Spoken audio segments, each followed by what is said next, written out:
as purely just for putting on my website so people can kind of see what we actually do in the lesson. So as you can see, this piece here has got a bit of mould on it. It's not really mould, it's more like a fungus, and that's purely just because it's green and it's wrapped up in a moist environment. So the first thing we want to do is take off the bark. It might flick everywhere, sorry guys. Alright, so bark's off. When you're looking at a piece of wood, we want to look at where's the knot. We don't want to carve this knot, that'll actually be a nightmare. And anywhere around that is going to swerve. So we ditch that part, and I can see I want to put my spoon up the top here. The bowl needs to sit up here. I use templates. You can buy these from Chris the Wood Tamer. This is actually my template that you can purchase from him. You can see it's a bit shorter. It doesn't matter. You just kind of chop and change. When you make a spoon, what makes a spoon and not a spatula is a crank. So you've actually got an angle in your spoon, and that's how you can actually scoop something up. You generally aim for your spoon crank, the angle, the point at where the angle between the handle and the bowl changes at about 1/3 of the way through the bowl, give or take. So what I'll do, my texture is there. What I'll do first is I will always mark where I want my cut to be. You grab out a saw and you'll put your cut in.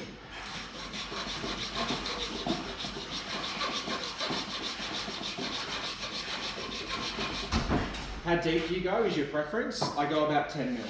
Any more than that, then you spend forever holding it and you end up with a really, really deep spoon like this, which is not so great for cooking, good for serving. So it depends on kind of what you want, is how deep you go.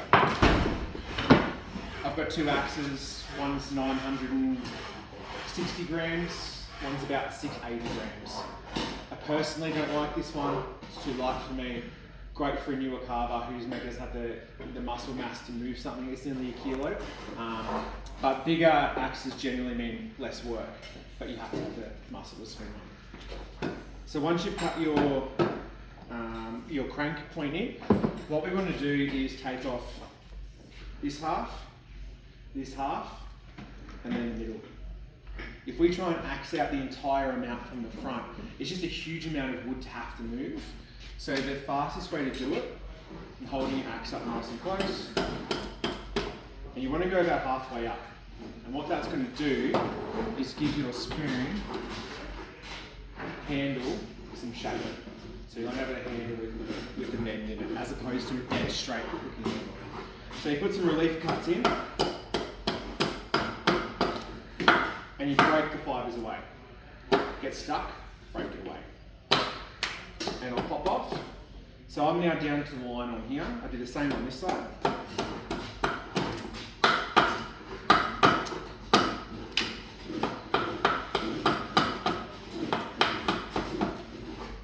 So that one's done. And now I've only got to remove this short section in the middle, which is a whole lot easier to have to take out.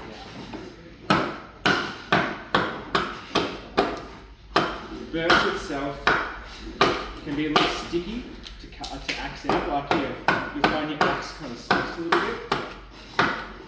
The silky oak pops away really clean.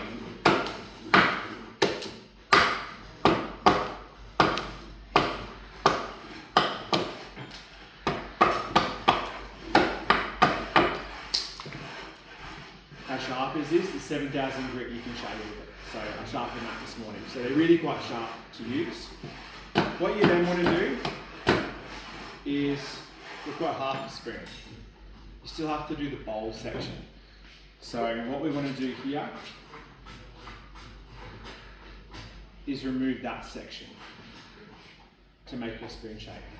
The way we do that is by holding your billet here, and we want to go down at a 45 and across at a 45.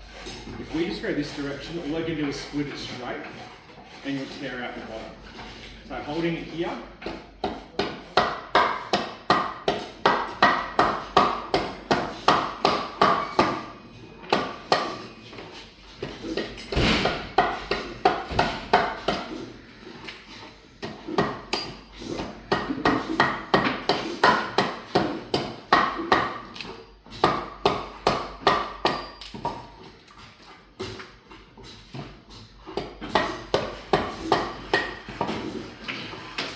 use the tip of the axe. So a carving axe would generally have quite a tip, and the tip is what you're using to get right into the bottom of that crank. Clean it up this way.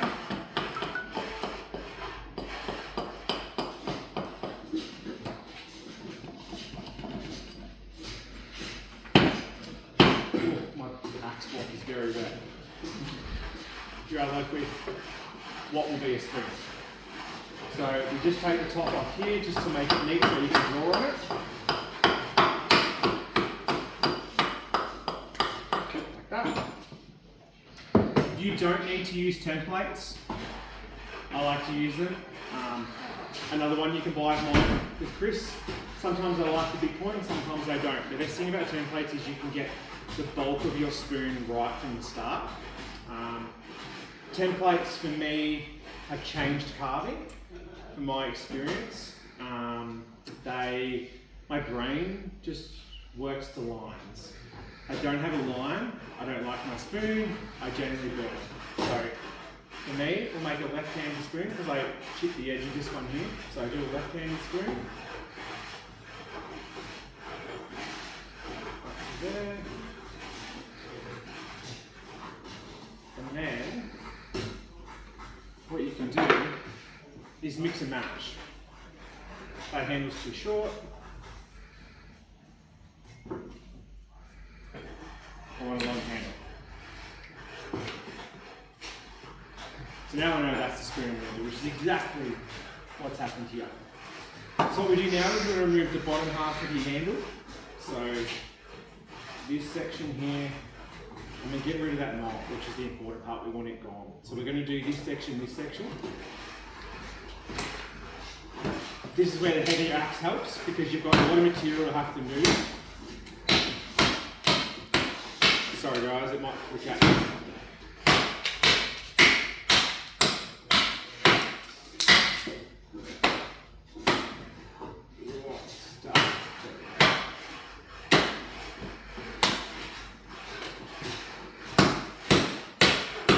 Good if I started with a smaller piece of wood, but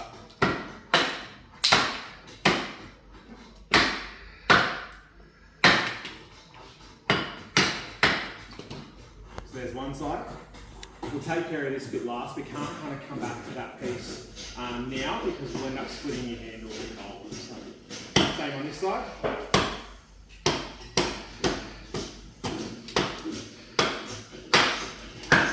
You'll find that this sapwood and the hardwood are very different. Very easy, comes away. The sapwood is what's sticky. So when I said the axe is sticky, it's the sapwood that makes that happen.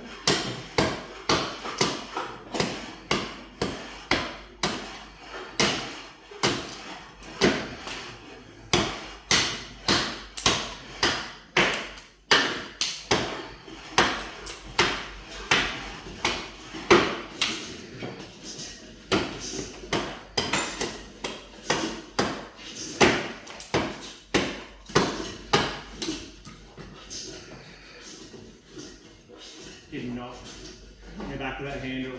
Who knows where it goes because you can't see the other side of it. So lucky dip what we're going to find here. When you're starting out, if you can get wood that has the least amount of knots possible, it makes life a whole lot easier. So now what we want to do, not everyone will do this, I do it, put a stop cut in.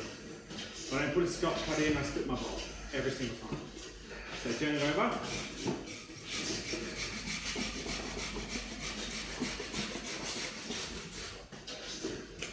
Put a cut in. Same on this side.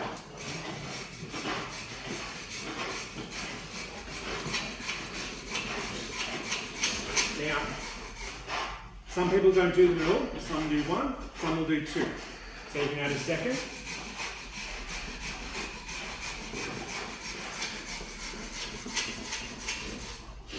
And what that'll do is give you a backup. You still go a little hard and you go all the way through on this one, you lose half your bolt.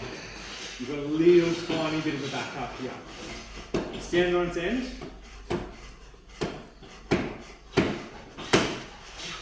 It's going to pop away. It won't always do that.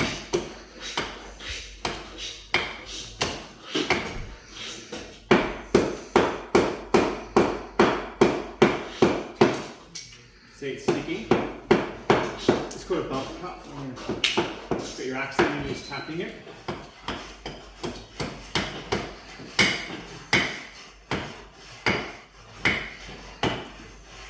Very sticky wood.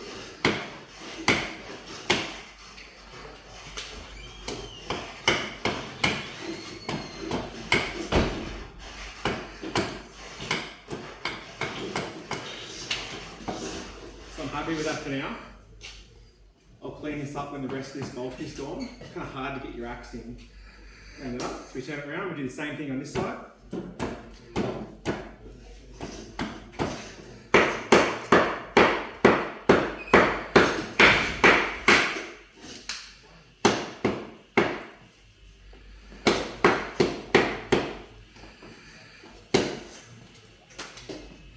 And that second stock cut has left a little wedge at the end. They're easy to pop out, so clean this up a little more.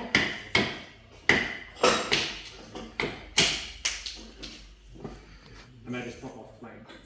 And what you end up with is no crack in your spring bolt.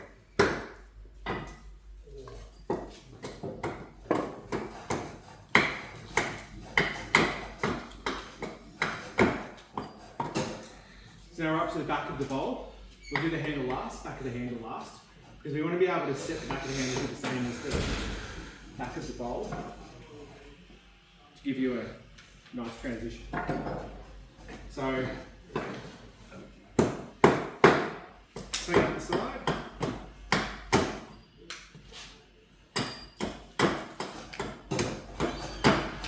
Perfect. And what we want to do on the sides,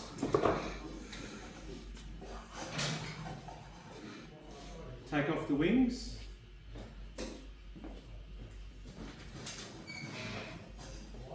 Until we've got about that much left. Not flat, it'll be curved. But we want about that much left. And the reason why, the least amount of work you've got to do with the sleeve, the happier your hands are going to be. So we start here.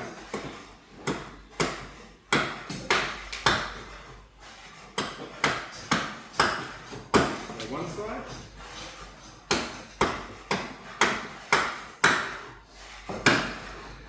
Two, and in the middle, same principle as before.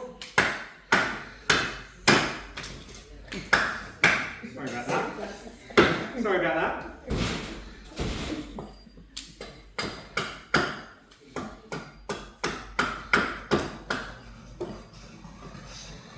Pretty good.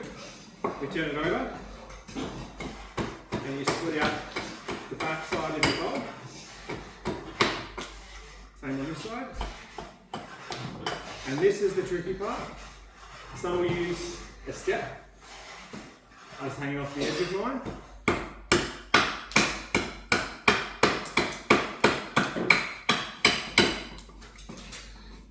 And take off the side of your bowl.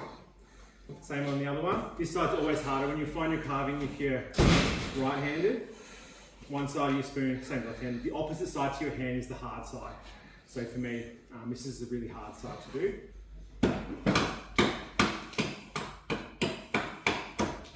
You'll see that I'm using the back of my axe head, not the front. A lot more control down close to your hand. So now it's still far too fat from here forward, so we turn it over. Put some relief cuts in, and take it out. There's some knots that some paddles in there.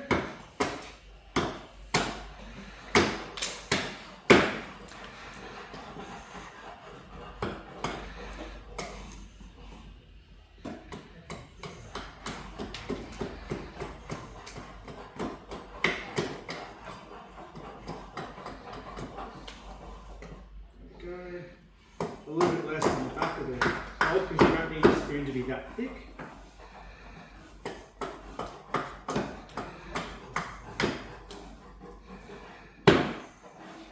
And what you're left with is a spoon that looks just like one of these. You can remove some more of this down the bottom with your axe, with your saw. It's just as easy to do it with your knife. You quite often will stuff it up and you'll find your accuracy has to be really on point, so my axe head stays upright and I rotate the spoon.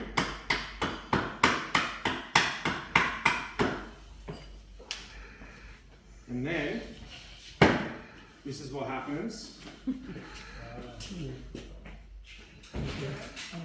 See the crack in there? Yeah. This is Greenwood spoon carving. Couldn't see that at the start. Cracks happen. Who knows how far back that goes? Got no idea.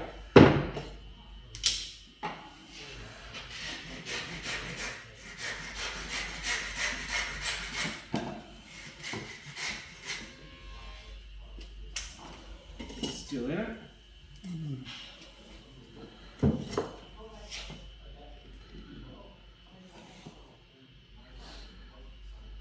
I reckon you might be able to get away with that. There's a few cracks in the end. So you just then have to change the shape of your spoon.